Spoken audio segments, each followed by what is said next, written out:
అందరికీ నమస్కారం. ఇప్పుడున్న బిజీ లైఫ్లో ఎవరికి వారే యమునా తీరే అన్నట్లుగా ఉంటూ ఉంటారు. ఒకరి అవసరం ఒకరికి ఉండదు అన్నట్లుగా చాలామంది అపోహపడుతూ ఉంటారు. కానీ ఈ సమాజంలో ఒకరికొకరు సహాయం చేసుకోకుండా జీవించటం చాలా కష్టం. మన లైఫ్లో ఎప్పుడో ఒకరోజు ఏదో ఒక చిన్న సహాయం కోసమైనా సరే చుట్టుపక్కల ఉన్న వాళ్ళ మీద ఆధారపడే పరిస్థితి వస్తుంది. అందుకే నోరు మంచిదైతే ఊరు మంచిదవుతుంది అంటారు. ఐకమత్యమే మహాబలం అని మన పెద్దవాళ్ళు చెప్తూ ఉంటారు. ఒక్కొక్కసారి మనం ఒంటరిగా చేయలేని పనులు ఐకమత్యంతో ఉన్నప్పుడు సాధించగలుగుతాము. అందుకు ఉదాహరణగా మనం ఈరోజు ఒక మంచి కథ గురించి మాట్లాడుకుందాం. ఈ మంచి కథలో మనకు ఐకమత్యం ఎంత బాగా ఉపయోగపడుతుందో తెలుస్తుంది. ఒక చెరువు ఒడ్డున 2 కప్పలు నివసిస్తూ ఉంటాయి. చెరువులోనికి బయటికి కూడా తిరుగుతూ ఉంటాయి. కానీ ఎప్పుడూ కూడా ఒకదానికి ఒకటి పడదు.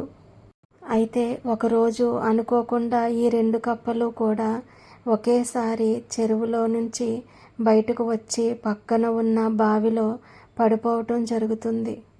అయితే ఈ 2 కప్పలు బావిలో పడిపోవటం మిగిలిన కప్పలు కూడా చూస్తాయి. అన్ని కప్పలు ఏమనుకుంటాయంటే ఇంత లోతైన బావిలో పడిపోవటం వల్ల ఇవి పైకి ఎప్పటికీ కూడా రాలేవు, అదీ కాకుండా ఒకదానికి ఒకటి పడి చావదు కాబట్టి ఇంకా 2 అందులో అంతమైపోవలసిందే. బయటనున్న ఒడ్డున ఉన్న వాటి స్థావరాలను మనం ఆక్రమించుకోవచ్చు అని మిగిలిన కప్పలు అనుకుంటాయి. కాసేపటికి చీకటి పడడంతోని 2 కప్పలు కూడా వాటిలో బావిలోని బిక్కుబిక్కుమంటూ ఉంటాయి. మొదట 2 కూడా ఒకదానినొకటి పలకరించుకోకుండా కోపంగా అలా ఉండిపోతాయి.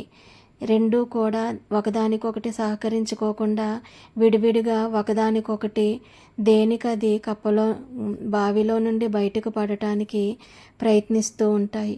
అప్పుడు ఎంత ఎగురుతున్నా కూడా అది చాలా లోతైన బావి అవటం వలన ఆ కప్పలు 2 కూడా చాలా అలసిపోయి నీరసించిపోతాయి.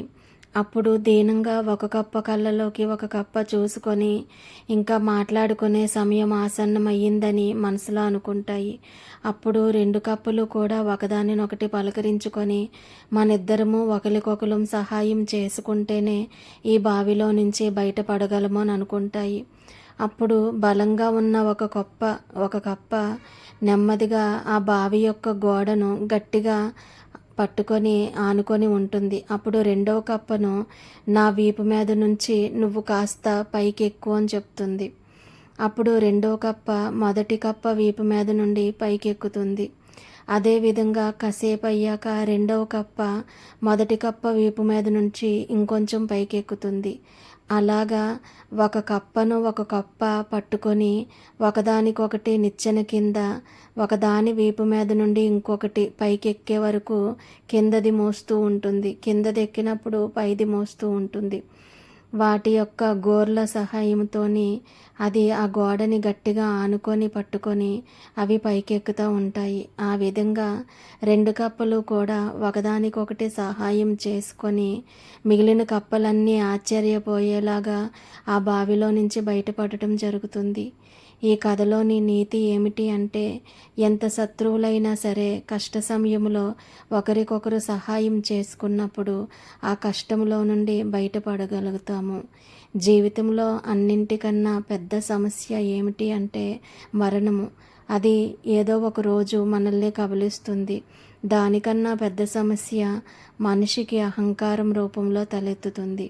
ఆ అహంకారం కన్నా మరణం పెద్దదైనప్పుడు అహంకారాన్ని విడిచిపెట్టడానికి మనిషి కనుక ఒక్క అడుగు ముందుకు వేసినట్లయితే తను బ్రతుకున్నంత కాలం కూడా ఎంతో ఆనందము, ప్రశాంతత తన సొంతమవుతుంది. ఈ విషయము తనకి అర్థం కావటానికి ఇలాంటి పరిస్థితులు ఒక ఉదాహరణ కింద మనిషి మారటానికి, ఎదగటానికి ఆసరా అవుతాయి. ఇలాంటప్పుడు కూడా మనిషి జ్ఞానం తెచ్చుకొని ఆ పరిస్థితుల్లో ఉన్న జ్ఞానాన్ని అర్థం చేసుకొని మారకపోతే ఎప్పటికీ కూడా అలా బావిలోనే ఉండిపోతాడు. అప్పుడు మరణం వస్తుంది. అందరికీ నమస్కారం.